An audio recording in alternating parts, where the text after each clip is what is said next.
Hey guys, so as you know, the new Crimson Heist operator has been announced. His name is Flores, and there's already been a lot of controversy over it. It's not a great start. It's not a great announcement for Rainbow Six. This is the first time that I have been inclined to make a voiceover video on the day of a reveal like this, just because of how disappointing this is. Now, let's talk about Flores. So starting off with the basics, this new operator Flores is going to have no new weapons. It looks like he's going to have an AR-33 assault rifle that Thatcher also has, or the SR-25 marksman rifle that Blackbeard has. His handgun is a DSH-18, which is the shitty Russian handgun of the two. And then he gets a claymore and a stun grenade. So not anything super compelling there. When they introduce him, they boast of how creative approach this man is taking. He's actually talking about himself in this video. Getting the job done often requires a creative approach. Talking about how creative he's being with this decade-old Call of Duty kill streak RC explosive drone that I guess is the next big thing, which is one of the major problems of this operator. I say one of because first, we'll talk about the more controversial one. So, what happened with this operator is it has been announced that he is the first gay operator in Rainbow Six Siege, which is fine.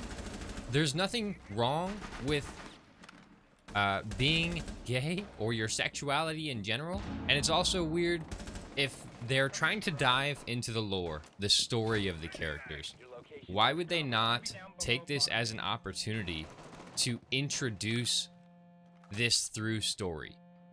I think that listen to how they set up this reveal for a character on Black Sails that is one of the most powerful sexuality reveals I have ever seen in film. Just take a second and think about what could have been through the Siege lore with this.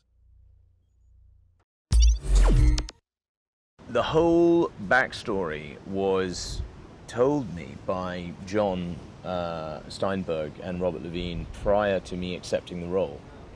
They wanted me to know exactly what was going on, and so I knew. It was a question when they were going to reveal it, and I think they made the right decision by holding back his backstory to the second series.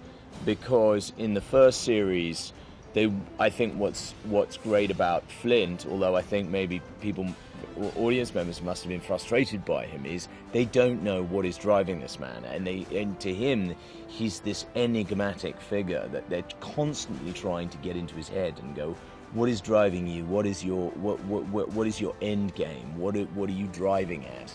What is your relationship with Mrs. Barlow? What is this past that you keep on referring to? And what's great is it holds off until this season to go, okay, you thought this guy was this, well, this is what he really is. If this was really a statement that they were trying to make, they could have taken not really any operator. It would have been, in my opinion, much more interesting to see an early original operator have a background change, like a reveal almost through a cinematic or a story of some sort that reveals that they were gay, and it was like suppressed, they were hidden. I feel like that would be a much more compelling and heartwarming freaking lore addition than adding in a new operator, announcing that he's the freaking first gay operator, which automatically negates any questions about the sexuality of all the original operators. All the operators before him are now hard locked. Yep, they're straight, by the way, which wasn't ever really expressly identified before until now. So that's kind of weird, champ. But they also could have introduced this in such a different manner than just writing in his lore and releasing it early that he calls his husband every night. I feel like that's just the easy way to write in a gay operator for inclusivity. What am I saying? I feel like that's the easy way to go for writing in an operator for inclusivity. And it kind of pisses me off that they took the easy way for inclusivity as far as the lore goes, and they also took the easy way for developing him. Like, there's nothing interesting about an explosive RC car that's been in Call of Duty for how long now? Where? Has it been a decade that this kill streak has been out? Yes. The RCXD has been in Call of Duty for a decade and has finally dawned on Ubisoft developers as the most creative approach in addition to Siege.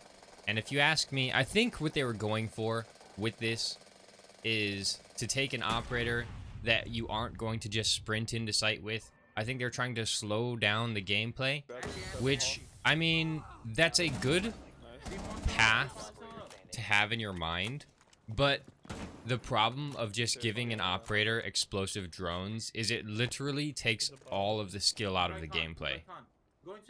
When you're taking out utility and even players with this explosive drone, and you are just sitting outside in spawn with zero risk, I feel like the risk reward for operator utility needs to be higher than zero risk at any given point. So overall, not thrilled with this operator. I hope that there's going to be some big changes made in this season that we can focus on. Maybe new maps, new game modes, or something of the like. Because it looks like this operator is not going to be the content drop that we need to keep playing Siege throughout this season. That's about it from me. I probably talk about him a lot more on my stream as people come in with different opinions. You should definitely come by there, especially if you want to talk about it. I'd love to get into it and see what better ideas we can come up with than Ubisoft. All right. Hope you have a fantastic night. Peace.